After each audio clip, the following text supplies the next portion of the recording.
हाँ जी बेटा, nano DAP जिसको हम लोग सिंपल लैंग्वेज में यूरिया कहते हैं, और यूरिया मतलब डीएपी मतलब डाई अमोनिया फॉस्फेट।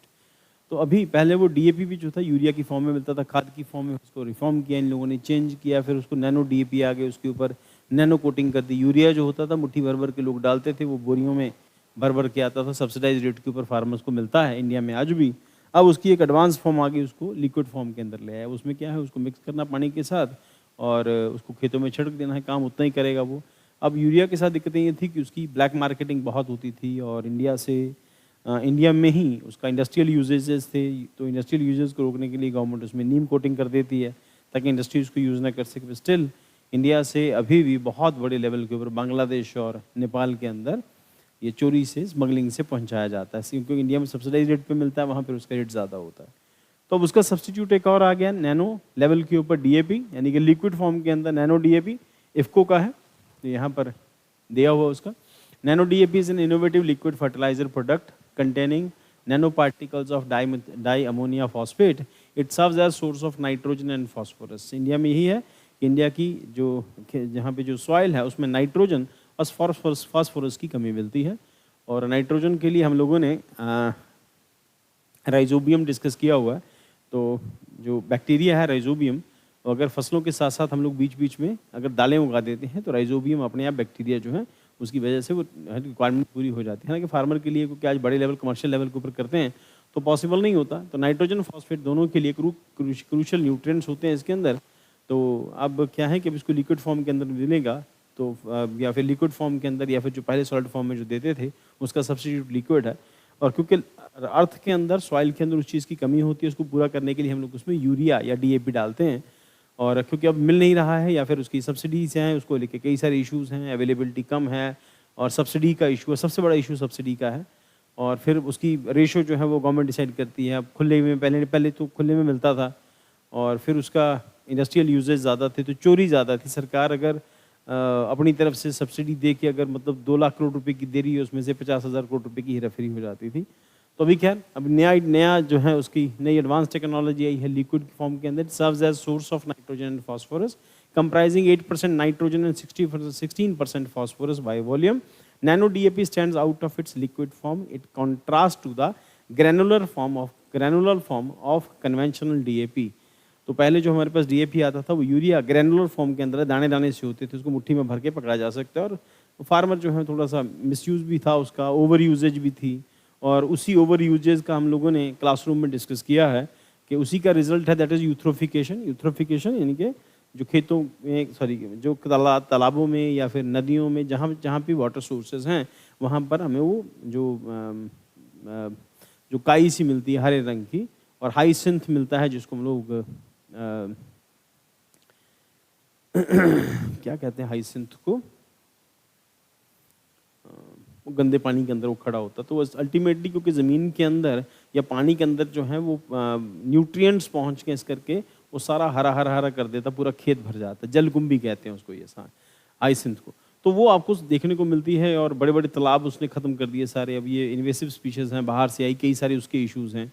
और उसके बाद ये है कि एक्वेटिक लाइफ ख़त्म हो जाती है, मछलियाँ मर जाती हैं उससे। तो रीज़न उसके पीछे कुल मिला के यही है कि हम लोग ज़्यादा, फार्मर जो है ज़्यादा उसको मुट्ठी भर भर के डालते थे। अब जब उसमें पानी आता था, फ्लड आता तो उसमें पानी भरता है और फिर आसपास की वाटर बॉडीज में चला जाता था, तो वहाँ पर जाके ये सब एक्यूमुलेट हो जाता था, वहाँ पर सारी काई जम जाती, या फिर हाइसिंथ जिसको ये कहते हैं हम लोग अभी डिस्कस किया, तो वो सब फैल जाता है और वहाँ पर जो एक्वेटिक लाइफ है ख़त्म कर देता है। तो फैलने के पीछे रीज़न यही है कि आपके पानी के अंदर न्यूट्रिएंट्स हैं। न्यूट्रिएंट्स कहाँ से आ रहे हैं? इसी से, यूरिया से। तो comprising 8% nitrogen, 60% phosphorus by volume, nano DAP stands out of its liquid form. It contrasts to the granular form of conventional DAP. Its distinctive feature lies in the particle size measuring less than 100 nanometers, resulting into the favorable surface area for the volume ratio. तो comparatively better है, ज़मीन के अंदर तक चला जाएगा और बहुत कम लगेगा भी, और पानी में मिला के डालना भी। The small particle size is increased surface area, volume ratio facilitate enhance nutrient availability to crops through seed treatment and foliar application. This in turn leads to increased crop yield due to the improvement of leaf chlorophyll, photosynthesis, root biomass, number of effective tillers and branches. तो इसका मतलब ये है कि high yield variety इसके through possible है, advantages nano DAP के अंदर, क्योंकि सब एडवांटेज उसके साथ साथ हैं अगर आप उसको लिक्विड फॉर्म के अंदर आप देते हैं। Quality food, harvested food product exhibits better nutrition quality, particularly in terms of protein and nutrient content. Reduction in chemical fertilise usages, हाँ अब इसका बेटा यूरिया का दूसरा बड़ा इम्पैक्ट पंजाब जैसे इलाकों के अंदर मिला कि ज़मीन के अंदर इतना यूरिया जो है ट्रिकल डाउन इफेक्ट से टपक इतना नीचे पहुंच गया तो उसने ग्राउंड वाटर को पोल्यूट कर दिया और पंजाब के बड़े इलाके के अंदर कैंसर जैसी प्रॉब्लम जो है वो शुरू हो गई, क्योंकि ओवर यूजेज ऑफ यूरिया था उसकी वजह से। अब लिक्विड फॉर्म के अंदर हम मिला के देंगे तो उसमें न्यूट्रिएंट जितनी ज़मीन को रिक्वायर्ड होंगे वो फुलफिल हो जाएंगे।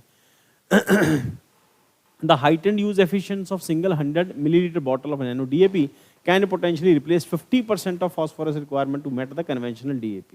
तो अगर 500 ml की बॉटल हो तो बहुत बड़े लेवल के ऊपर ये 50% जो रिक्वायरमेंट है फॉस्फोरस की वो पूरी कर देगी। Environmental friendly nano DAP production resource efficient, contributing to energy and resource conservation, precise and targeted application promotes agricultural sustainability and environmental safety for reducing soil, air, water pollution। Cost effective क्या है? More economically viable than granular counter part. A 5 ml bottle of nano DAP is equivalent to 50 kilometre bag of conventional DAP. तो 50 kilo bag के बराबर है nano DAP liquid form के अंदर जो आता है। This innovative fertiliser is poised to significantly elevate the important import burden associated with the traditional DAP. तो हमें बाहर से इंपोर्ट करना पड़ता था, जितना यूरिया आता है सब बाहर से आता था। अगर इसकी डेवलपमेंट के बाद क्या होगा कि इंपोर्ट है जो खत्म हो जाएगा। तो what is DAP? DAP is dimethyl diammonia phosphate stands at the second most widely used fertilizer in India। सबसे ज्यादा यूज होने वाला, दूसरा सबसे ज्यादा यूज होने वाला यही है। और following urea recognizes, following urea इसके बाद यूरिया आएगा। recognize for its high phosphorus content, DAP plays a crucial role in stimulating root establishment and development essential for the normal plant's growth and timely mutation।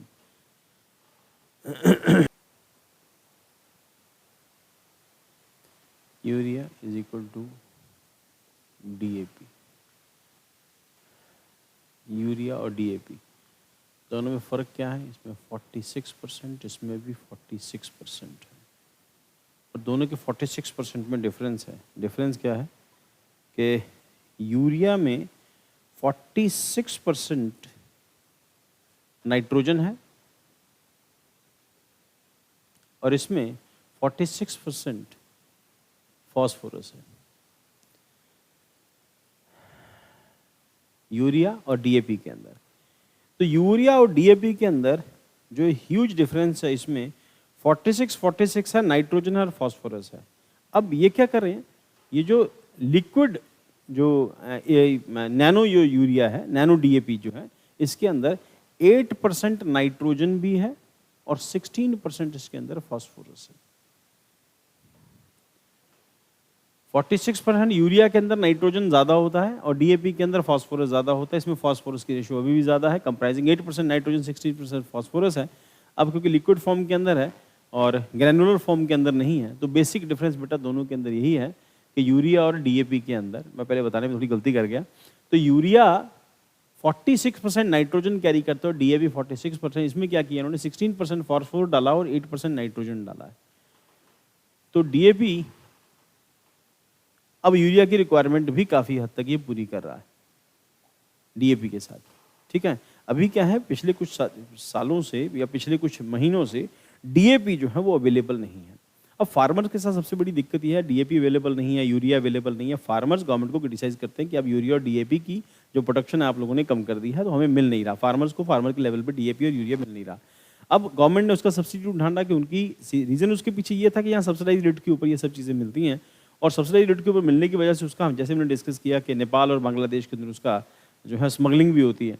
तो इस करके इसको कम करने का सबसे अच्छा तरीका है कि आप इसको ले आओ, उसमें 16% फॉस्फोरस और 8% नाइट्रोजन से दोनों चीज़ों की रिक्वायरमेंट जो है वो कम हो जाएगी। हालांकि यूरिया अभी भी इंपॉर्टेंट बना रहेगा इंडिया में, इसके आने से यूरिया में अभी खास फर्क नहीं है। आने वाले टाइम के अंदर भी क्योंकि इसमें नाइट्रोजन इंक्लूडेड है, तो उससे यूरिया की डिमांड कुछ हद तक कम हो जाएगी। नाइट्रोजन कंटेंट कंपैरेटिवली उसमें ज़्यादा है और इसमें फॉस्फोरस कंटेंट ज़्यादा होता है। पर लिक्विड फॉर्म के अंदर आए तो 46% फॉस्फोरस होती है, यहाँ पे लिक्विड फॉर्म के अंदर 16% और 8% की रेशो से आ जाएगा।